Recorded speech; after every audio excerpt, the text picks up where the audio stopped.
trying to kill me. The manager was on the phone with the cop. I would have been off to the side. Oh, that's tough. Let me get a number 7-0.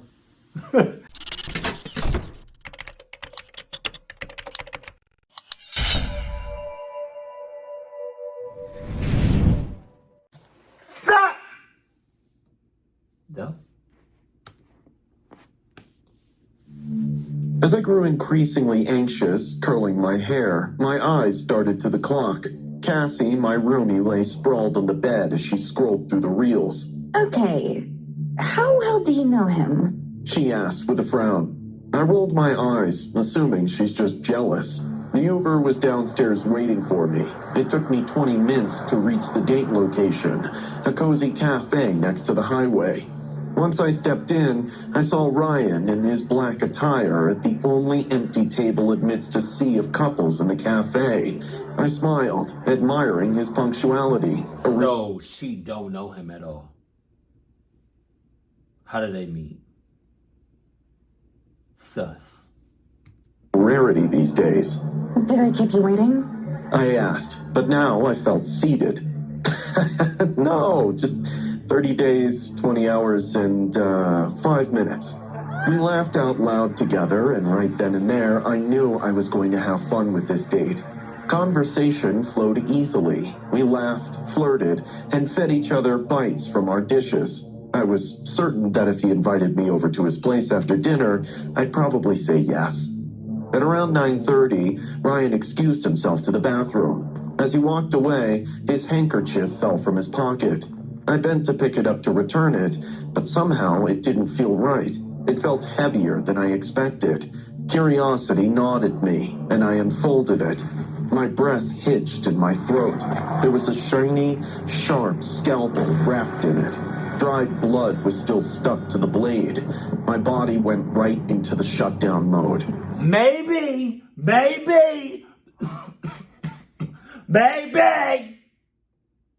it's for shaving. Or he used it to cluck up people. Suddenly, Cassie's worries echoed in my mind. I must get out of here soon. Before Ryan could come back, I forced my face into a neutral expression. I slipped the handkerchief into my purse and steadied my hands. Ryan returned with a smile on his handsome I would immediately left. What the hell are you doing? face that didn't feel handsome anymore. All okay? He asked, scanning me. I nodded, forcing a smile. Yeah, just checking my phone. I pretended to eat, desperate not to raise suspicion. How about we go to my place for a couple of drinks? He suggested. Oh, actually, my roommate just called. She's sick. I'm sorry, but we have to call it a night. Ryan's expression shifted. His eyes darkened. Slowly, he picked up the fork from my plate. Jesus! I noticed how he gripped it like a knife. Then, out of nowhere, he flattened his free hand against the table and began playing five-finger fillet. He was stabbing the fork between his fingers at an alarming speed. With every stab, his face turned scarier, nostrils flaring. So you just gonna watch this shit happen. You just gonna look at him doing this shit. Why haven't you left yet? Like, what's really going on?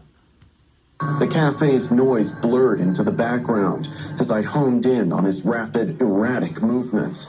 The sound of metal against wood matched the racing rhythm of my heart. Ryan? My voice was barely above a whisper. What are you doing? He didn't answer. The fork struck faster. Stop, stop, stop. Ryan, stop it! It's not...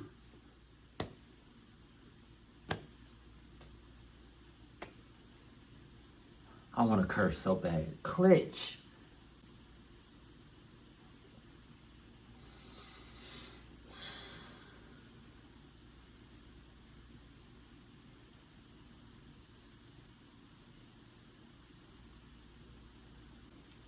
Funny.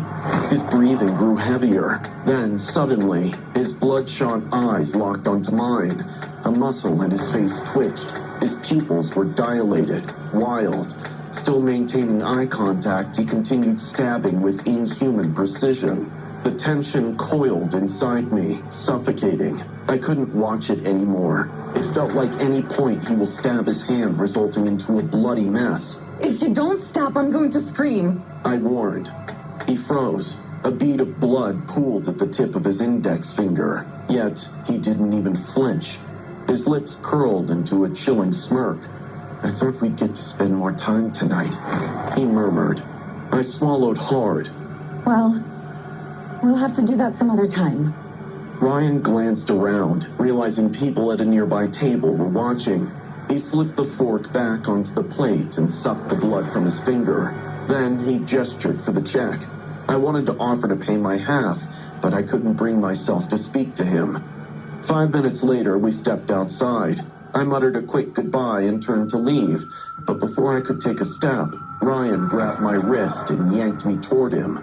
Any other time, it would have been a scene from a romantic movie, but now it sent shiver through my veins. I thought you liked me, Laura, he said in an eerily soft voice. Yeah, I did like you until you did that crazy ass shit. Of course I do. I forced out, trying my best not to challenge him to go more psycho. His grip tightened, my pulse hammered. How about I call you tomorrow? Huh? He didn't reply, just stood there, breathing heavily, his eyes wild and unblinking. His grasp was unrelenting, as if he was debating something in his head. Then, without warning, he shoved me. He pushed me so hard that I lost control. I stumbled, barely catching myself before crashing onto the pavement. My knees scraped against the concrete. Searing pain shot through my legs. Blood seeped through my torn jeans. And then he spat on me. Yes, he spat on me like I was some ugly sewage rat he's no longer interested in trapping. In a low, venomous whisper, he said something I'll never forget. When they find you, if they find you, you'll be unrecognizable. Best of luck, Laura. He turned around and went away. I saw him walking away, still frozen in place, my body trembling with my heart pounding so hard it hurt. One of the cafe workers who was taking out the trash saw me hunched up on the pavement and hurried over to me. He made a call. I'm not gonna lie, if I was that random dude that was taking out trash and I saw her just like that, my dramatic ass, I lied to you not, I would have said, just like this, damn! And then I would have, helped her, but... 911. The police drove me home, and I told them every little detail I could remember about Ryan, only to find out his Tinder account had been deleted. No one was able to track him down. Cassie and I went into a new apartment. I carry a taser and a can of mace for just in case. It's been a month to this first date, but I still get anxious around strangers. My trust issues are sky high, and I feel like locking myself in a room and never come out. Why does she never got I was up? enjoying the free booze standing near the bar counter. This was the third office party in the last 6 months. These are the only days I don't regret working for my boss. All my co-workers were grooving at the dance floor. The party was in full swing when I spotted this woman standing alone in the corner. She was gorgeous, tall, elegant, maybe a little older than me. Yet something was off. People kept their distance from her. Oh. When she approached a group, they'd stiffen, make excuses, and scatter away. It wasn't normal. It wasn't right.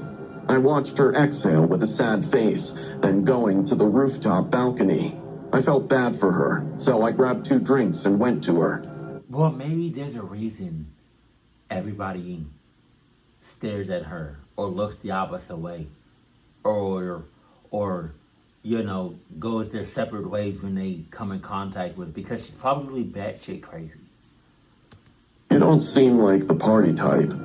She turned, a slow smile spreading across her lips. Neither do you. We hit it off right away. Yeah, she also seems like the type to throw somebody off the edge. So back up a little bit.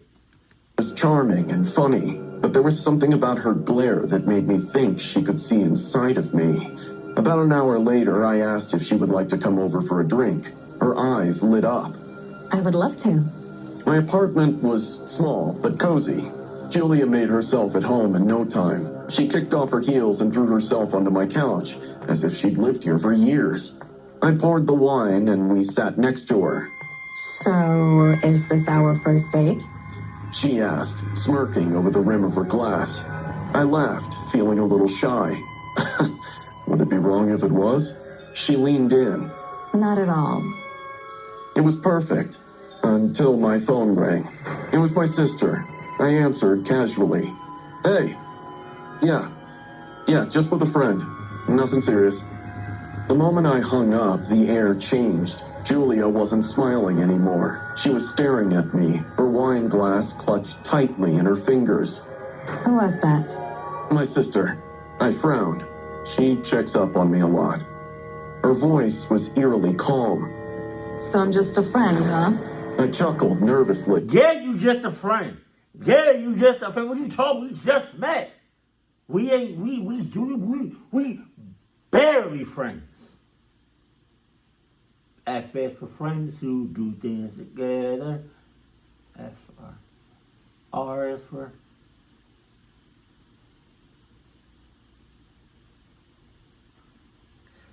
Am I saying that right? F is for friends. Or is it fun? For SpongeBob. F is for friend who do things together. U is for you and me. You and I. N is for anywhere, anytime.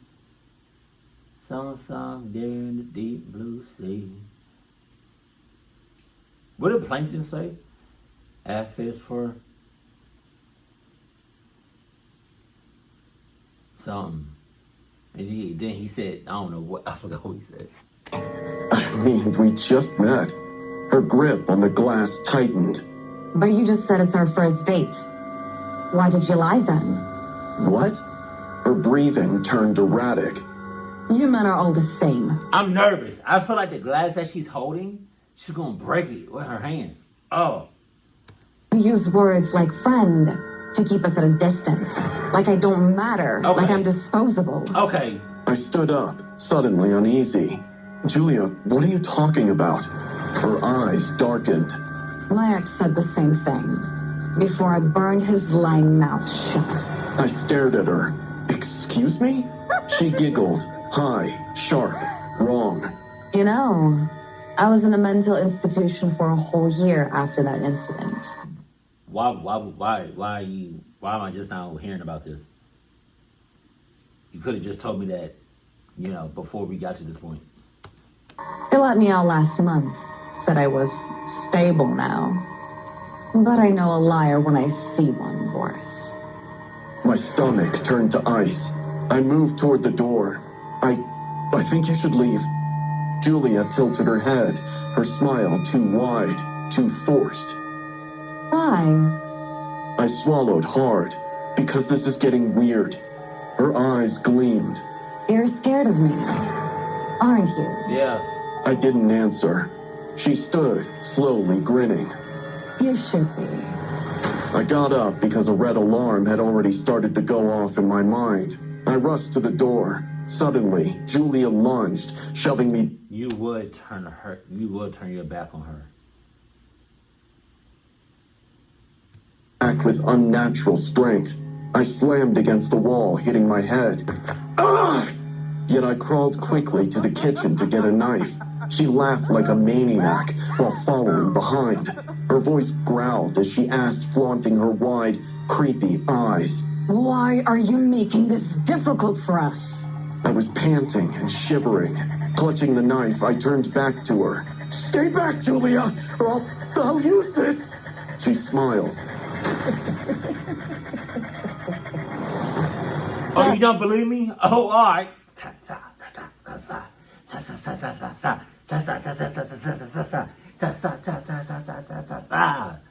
funny. He tried that too.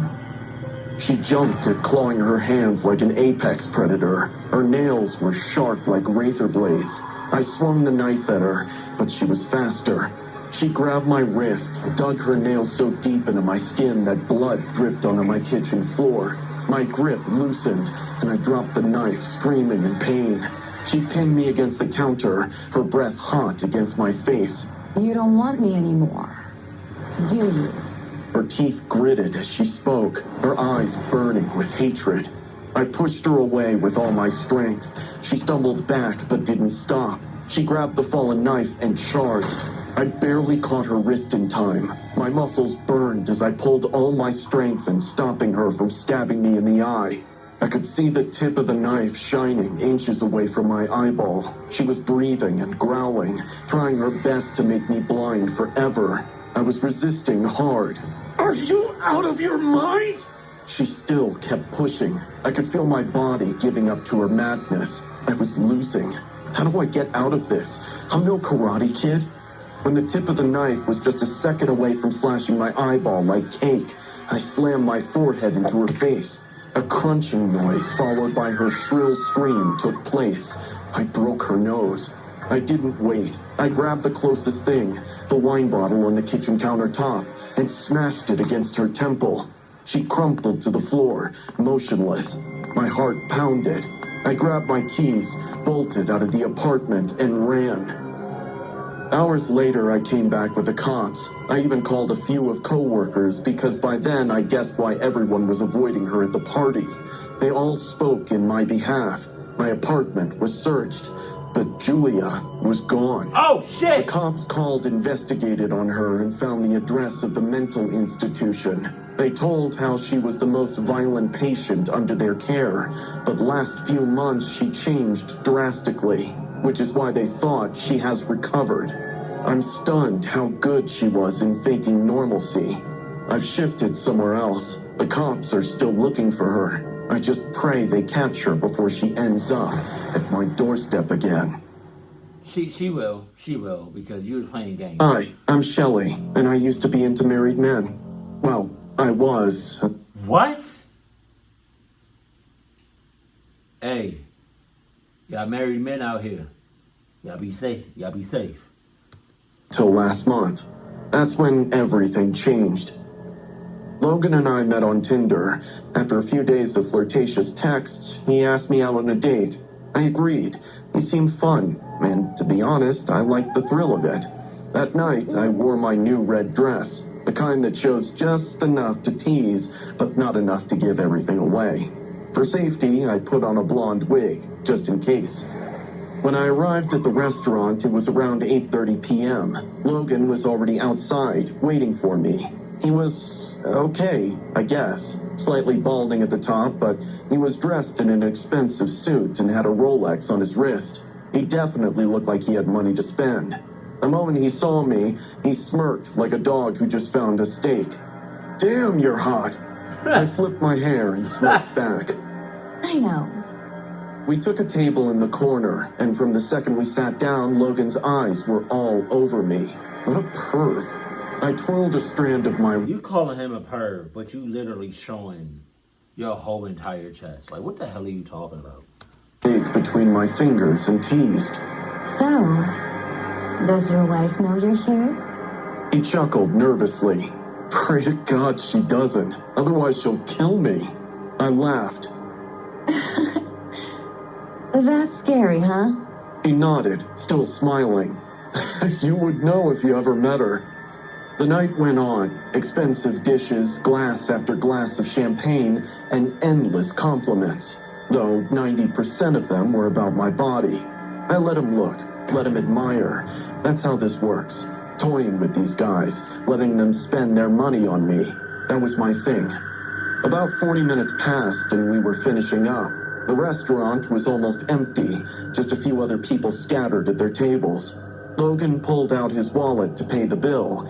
I was sipping my last bit of champagne when a blood-curdling scream shattered the air. Logan! You dog! I knew you weren't in some damn office meeting. The restaurant went dead silent. Logan's face drained of color. If fear had a face, he was wearing it. No, listen, I can explain. I don't need your damn explanation. Before I could even react, she yanked the tablecloth, sending everything, plates, glasses, silverware, crashing to the floor. I shot up from my chair. What the hell is wrong with you? That's when she turned to me. Her piercing green eyes locked onto mine, and I swear, for a second, I forgot how to breathe. She clenched her jaw so tight, bubbles of spit gathered at the corners of her mouth. Then she sneered. So this is the little witch you're wasting your money on? Logan barely got the words out. Gilda, please, let's just go home. But Gilda wasn't listening. She bent down, picked up a dinner plate, one of the few that hadn't broken, and smashed it straight over Logan's head. Blood instantly spurted from his forehead. I understood why Logan was so scared of her. People screamed. A couple of them ran for the exit. Someone was yelling at the manager to call 911. I started backing away, but before I could turn, Gilda grabbed my wrist. Her grip was ironclad. You think it's funny breaking up someone's home? Let me go! I yelled, trying to rip my arm away. Then, bam! Her fist landed on my face so hard my head spun. A sharp pain exploded through my eyes as I hit the floor. She punched me. She actually punched me. Tears streamed down my eyes. I gasped, trying to claw backward, but she was already on me. She grabbed my leg and dragged me across the restaurant floor. I screamed. Somebody help! She's going to kill me! The manager was on the phone with the cop. I would have been off to the side. Oh, that's tough. Let me get a number 7-0. Hey. Already, but Gilda didn't care. She pulled me into the kitchen. The staff had already fled. It was just us now. She locked the door.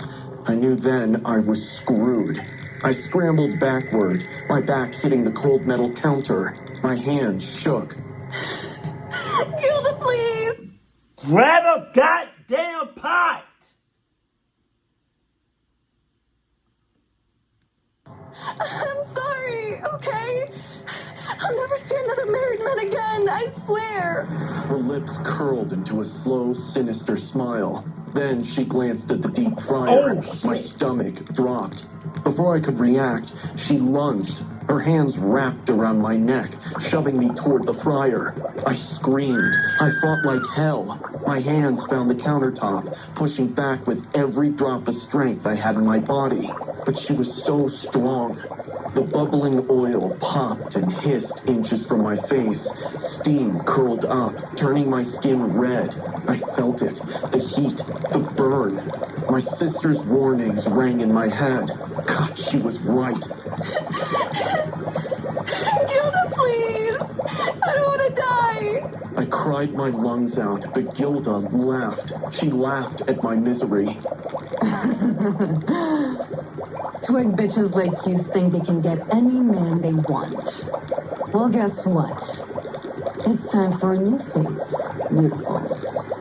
She kept pushing me, and my face daunted closer to the boiling oil. Hot smoke left blisters on my face. I knew soon I'll meet a horrifying, painful end. If I still manage to survive, I'll have a life of a trauma and disfigurement. My hands started to give in. My wig hung barely. Gilda, please! No! I was tired and knew any time I'll be submerged in this boiling lava. I imagined how it'll be when my eyebrows, lips, nose all end up like fried chicken wings. Gilda's laughter and grunting noises slowly started to fade away. Only the burning smoke from the fryer devoured me bit by bit. My vision began to blur. My nose almost touched the boiling oil. Okay. If you're gonna dip her in. Like you talking like either he's talking too much, like the narrator, either the narrator's talking too much, or she's just taking forever. If you're gonna dip her in the oil, dip her in the oil. If not, then don't do it, because like the anticipation is just killing me. Of it burnt the tip of my nose. I screamed and screamed till I couldn't anymore. It was time to accept my fate.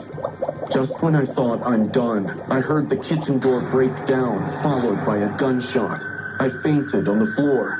I woke up in the hospital 2 days later. The cops rescued me by shooting Gilda on the leg. She was taken into custody and later sentenced to prison for the charges of attempted murder. I'm living with my sister now, trying my best to put everything behind.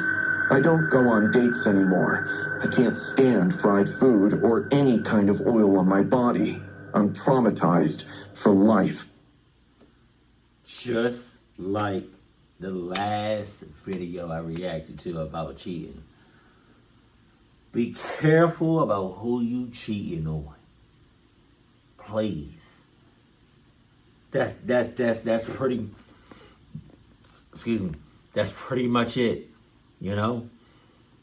Just be careful. Or don't do it. Man. And then with that first story, I'm so mad she didn't just get up